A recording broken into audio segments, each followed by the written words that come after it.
Hello, everyone. Just wanted to jump on here quickly before the end of the year because the new year and thinking ahead can be quite anxiety provoking with all the anticipation of what's to come. So, I just wanted to float the idea of ending suffering by stepping out of the anxiety story. So, thinking about what we're going to do next year, what we might like to try, one of the easiest things to do is just to stop the storytelling and stop creating all these expectations around what the year should be in 2025, how 2024 was for you, how much you suffered when you started suffering, how long you suffered for, what your symptoms are, the fact that you can't sleep or your sleep's improved a bit, but will it continue in 2025, whether you're on medication, whether you're not, whether you've got a new symptom today, whether that old symptom will come back tomorrow in the new year, whether it will be a good start to the new year, whether it will be a bad start to the new year. Why couldn't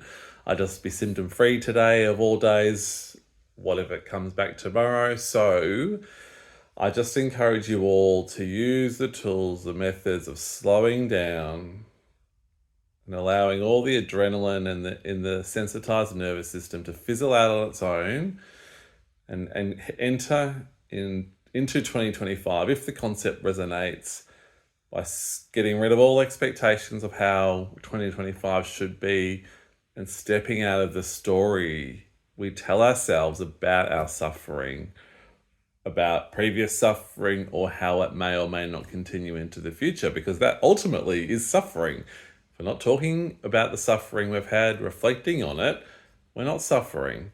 If we're not creating any expectations, then we're not suffering.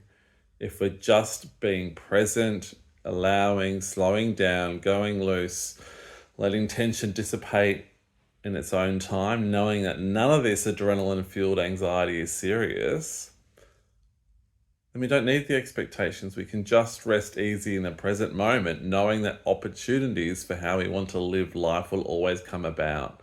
If it rains tomorrow, what opportunities does that bring? If it's sunny tomorrow, what opportunities does that bring?